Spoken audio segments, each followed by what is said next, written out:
Hello. Hello, আপনি কে বলছেন? ও মা, ফোন তো আপনি করলেন। এই মোবাইলটা আমার, আপনি কিভাবে পেলেন? পাইনি, মাটিতে পড়েছিল, জাস্ট উঠিয়ে সম্মান দিলাম। আহ, আপনি এই ফোনটার মালিক এটা আমি কিভাবে বুঝবো? মোবাইলটা যে আমার সেই প্রমাণ দিয়ে নিব। আর মোবাইলের ওয়ালপেপারে তো আমার ছবিই আছে। তাই নাকি? আচ্ছা, তো আমি তো আপনাকে কখনো দেখিনি, তো বুঝবো কি করে যে এই ছবিটা আপনারই ছবি বা মালিক আপনি? এটা কিছু প্রমাণ করে না। তা অবশ্য ঠিক। ভাইয়া, আপনি কোথায় আছেন? তো বা আপনি যেথায় বসেছিলেন আমি সেথায় আছি। একটা জড় বস্তুর জন্য এভাবে ফিরে আসলেন। এটা যে আমার ফোন কিনা নিশ্চিত হবেন না? কোনটা যে আমার আর কোনটা যে আমার না সেটা বুঝতে বুঝতেই তো জীবন পার হয়। আমি কি আপনার সাথে এক কাপ চা খেতে পারি? আপনার সাথে যদি আমার আবার কখনো দেখা হয়, চা না, আপনি আমাকে তেহারি খাওয়াবেন। আপনার ওই কপালের টিপটা মাঝখান থেকে একটু একটু ডান দিকে হেলে গেছে। কেমন আছেন? ভালো। আপনি এখানে? এক বন্ধুর সাথে আসছিলাম। আপনার যে সাহস, মানে নিজেকে সামলাতে পারে না কিন্তু গার্লফ্রেন্ড সামলানোর মতো দুঃসাহস দেখাতে কার্পণ্য করে না। শুনুন, জি। আপনি তো মনে হয় আমার কাছে একটা ট্রিট পান। পেতাম তো। চলুন আজকে আপনাকে তেহারি ট্রিটটা দিয়েই ফেলি। এভাবে বসেছেন কেন? পড়ে যাবেন তো। মামা মামের লগে রাইখা আমার তোরা ধরলো। কেউ যদি একটু হাত ধরে বসতো তাহলে পড়তাম না, বুঝছি।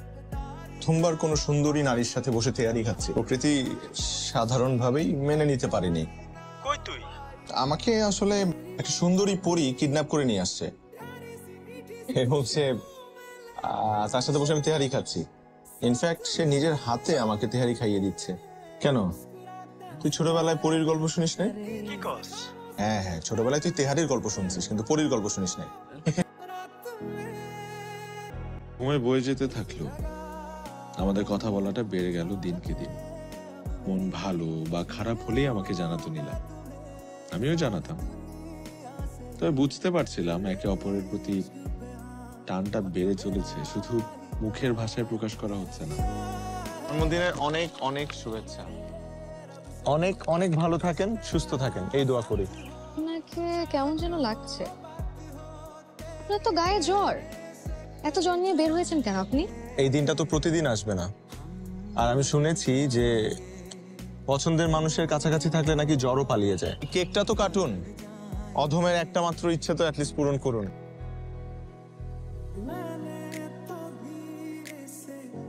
I love you.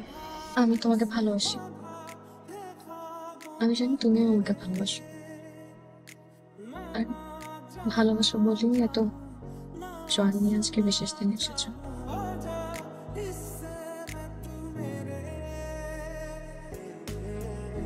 আয়ান, তোমাকে অনেকদিন ধরেই বলেছি আমার বাসায় বিয়ের জন্য চাপ দিচ্ছে।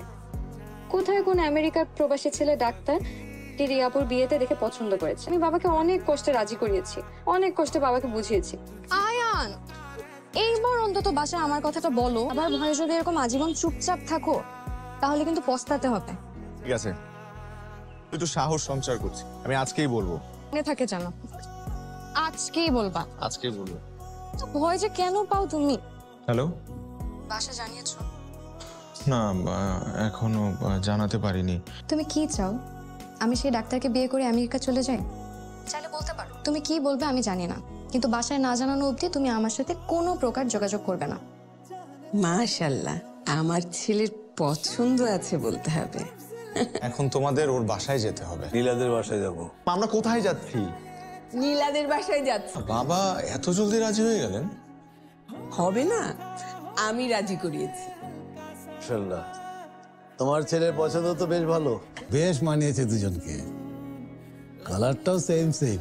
আপনার মেয়ে নীলা দুজনকে অনেক আগে থেকেই চেনে জানে, তারপর ওদের ভালোবাসা তৈরি হয়। আমার মেয়েটাও তো আপনার ছেলেকে খুবই পছন্দ করে। আমরা আজকেই এনগেজমেন্টটা যদি। আরে পাগল, আমরা যে আংটিটা এনেছিলাম আমরা তো ওই নীলাকে পরিয়ে এসছি, এখন তো আংটি নাই। আমি নিয়ে আসি গিয়ে না। ও সরি। কোনো সমস্যা নেই, শাশুড়ির আন্টি তো বৌমাদের জন্য, তাই না? মা পরিয়ে দে। আঙ্কেল আপনি যদি পারমিশন দেন। হ্যাঁ, অনুমতি আছে।